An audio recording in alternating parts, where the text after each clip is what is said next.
E aí, pessoal do segundo ano, tudo bem? Eu sei que esse período é meio conturbado e tudo, que a gente tá um pouquinho afastado. Mas, tá?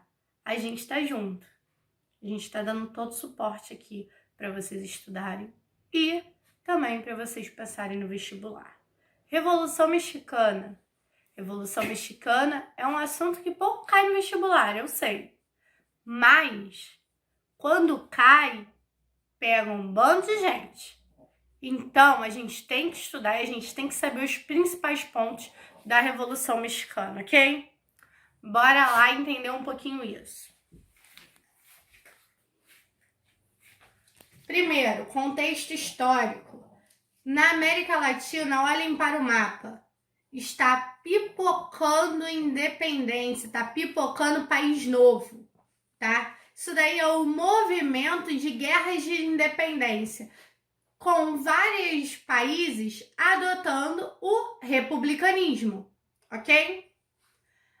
E dentro do México, a guerra de independência irá trazer o poder monárquico à tona, tá? Eles vão escolher o poder monárquico em vez da república. O caudilismo é uma aristocracia rural.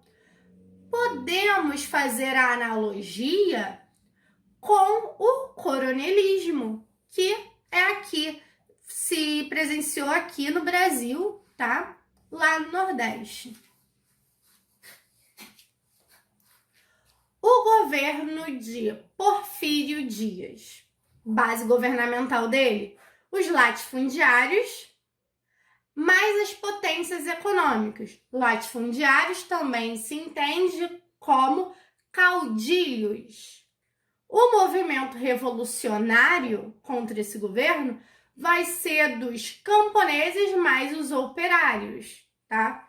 Ele faz um forte crescimento econômico, falta o acesso à terra, o que os camponeses vão querer, a ausência de leis trabalhistas, que será o que os operários irão querer, e, em virtude das manifestações do movimento revolucionário, ele vai reprimir violentamente estas manifestações, ok? Show de bola. Oposição política. Partido Liberal Mexicano. No Sul, ele tem a liderança de Emiliano Zapata, que ele vai defender a população indígena, as terras da população indígena. Desculpa, gente, os cachorros estão latindo. Ele vai lutar ao lado da população indígena contra os grandes proprietários de terra. Já o norte vai se configurar, né, a principal liderança será Pancho Villa, querendo as reformas agrárias. Foram dois acontecimentos bastante marcantes nesse período, tá? 1908, com Francisco Madeiro versus o controle político de Porfírio Dias, tá? Eles têm embates políticos. 1911, o povo força a renúncia do presidente Porfírio Dias e aclama, pede para o Madeiro subir ao trono, tá? Como salvador da pátria, ok? Porque o Madeiro, ele não é o restaurante Madeiro não, tá, gente? O Madeiro, ele vai se transformar num cara que será a representação dessa oposição política. Por isso que ele é aclamado como salvador da pátria quando ele vem, tá bom? Governo Madeiro, situação governamental. Disputas entre vários partidos. A economia vai depender fortemente do mercado externo. A pressão de Zapata e o plano Yala. Vamos lá. Vamos entender primeiro o que é o plano Yala, tá? O plano Yala, ele vai devolver as terras aos índios. Então, Zapata cumpriu a missão dele, não é? Porque Zapata é o principal representante de quem? Do movimento indígena, ok? As terras serão dadas aos camponeses. Quem representa muito os camponeses nessa luta? Isso mesmo, Pancho Villa. O governo de Madero, também com o Plano Yala, vai pegar e expropriar os latifundiários. Eles vão pegar as terras dos latifundiários para redistribuir entre os camponeses e devolver aos grupos indígenas, tá? E ele vai nacionalizar os bens dos opositores, ok? Isso daí, obviamente, ele vai criar muitos inimigos com esse plano Yala. A situação do governo Madero. Vamos entender isso daí, tá? Repressão do movimento de Zapata. Mas, poxa, professora, você falou que o plano Yala, ele dá aos indígenas, ele devolve as terras. Sim, só que o movimento de Zapata, ele vai querer muito mais terras do que o governo vai devolver, ok? Por isso que ele vai começar a reprimir o movimento de Zapata. O aumento do movimento revolucionário camponês, porque mesmo eles expropriando as terras dos latifundiários, eles não vão conseguir dar toda essa terra para os camponeses.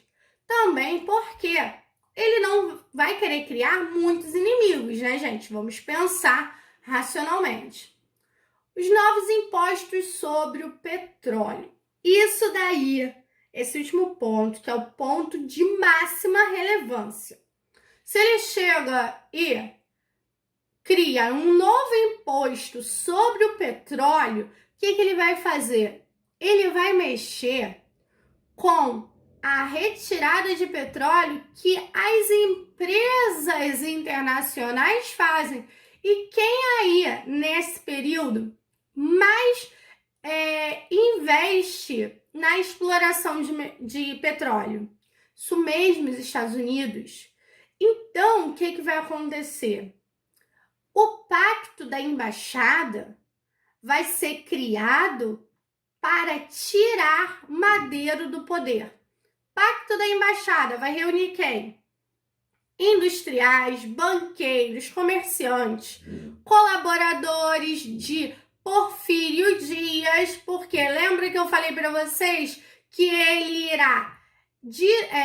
irá pegar os bens dos seus opositores? Quem era opositor a Madero, obviamente, era colaborador de Porfírio Dias.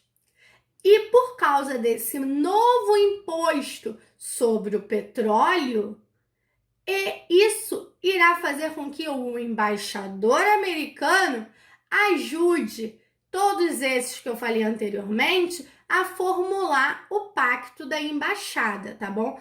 Que irá tirar o governo Madero, irá tirar Madero do poder.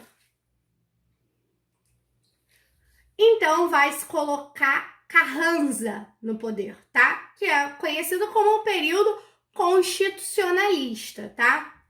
As agitações lideradas por Pancho Villa e Zapata começam a aumentar muito, tá bom? E o que acontece? Por terem criado novos impostos sobre o petróleo, isso daí vai dar o quê? Vai dar aos Estados Unidos a munição que ele precisa, porque ele não irá reconhecer o país, o México, como um país independente. Lembra que a gente sempre falou com vocês que quando um país se torna independente, ele precisa ser reconhecido por outros países?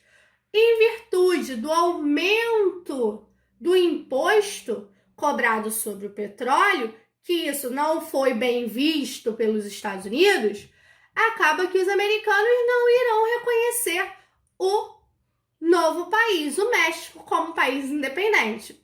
Com isso, o México olha e fala assim: tu não vai reconhecer não, mas vai ter outros que vai reconhecer. Então, eles vão buscar o apoio da Inglaterra, ok?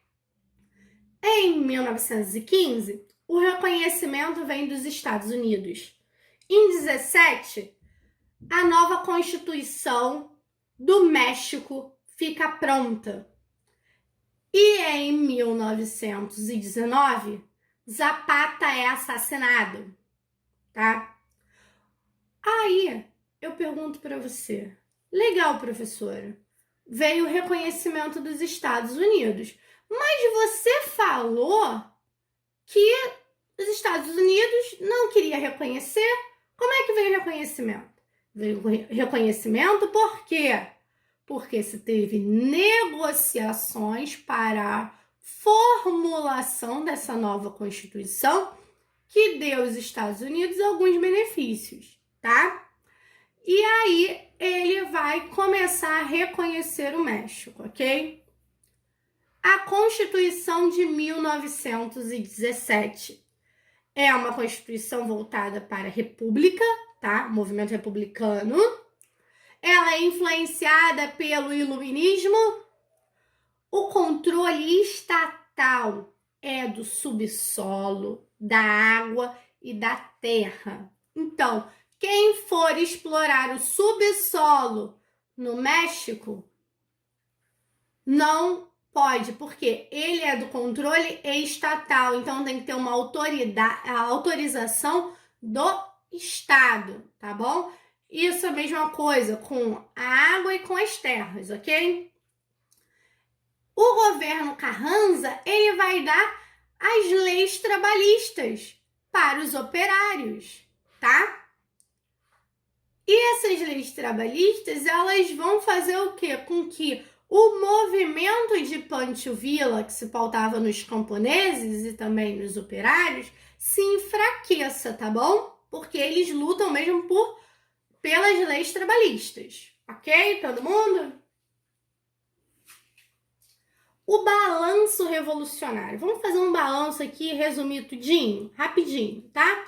O balanço é que Carranza ele é derrotado, vitória de Obregón, fim da Revolução Mexicana, pagamento de dívidas aos Estados Unidos, porque os Estados Unidos, eles não elevaram o valor do imposto.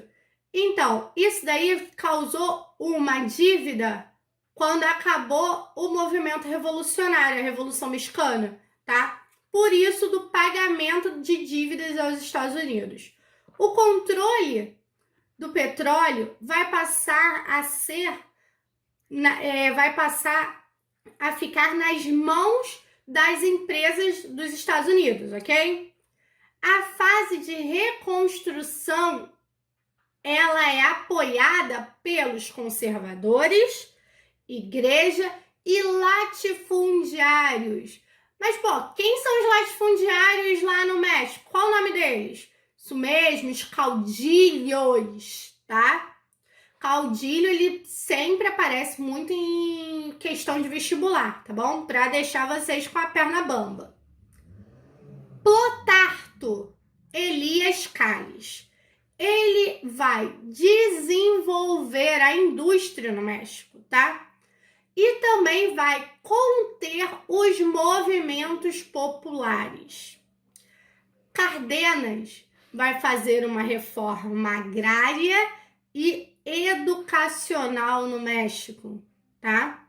A educação ela vai passar a ser um pouco melhor distribuída, mas não será para todos, tá bom?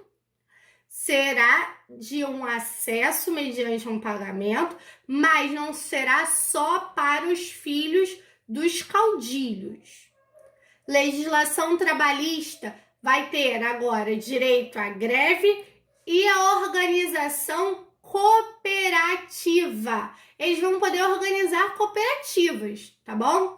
E também o direito à greve. Isso é muito importante, porque As leis trabalhistas na Revolução Mexicana, eles não tinham o direito a parar as fábricas, a fazerem greves. Então, como é que eles iriam negociar com os patrões, tá bom? Nacionalização das riquezas nacionais. O que seria a nacionalização das riquezas? Por exemplo, ouro, exploração de ouro no território mexicano ou de prata seria dada pelo Estado, pelo governo, tá bom? Seria uma coisa estatal, ok?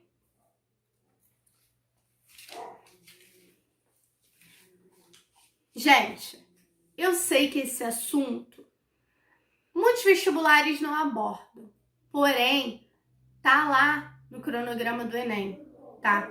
E essa matéria aqui, muita gente cai no vestibular. Quando tem uma questão, muita gente vai errar, tá? Só que vocês não vão errar, tá bom? Vocês não vão errar porque vocês sabem o conteúdo. Vocês vão exercitar, tá? E além disso, a gente vai trabalhar muito bem esse conteúdo aqui com algumas questões, tá bom? Semana que vem. Beijinhos.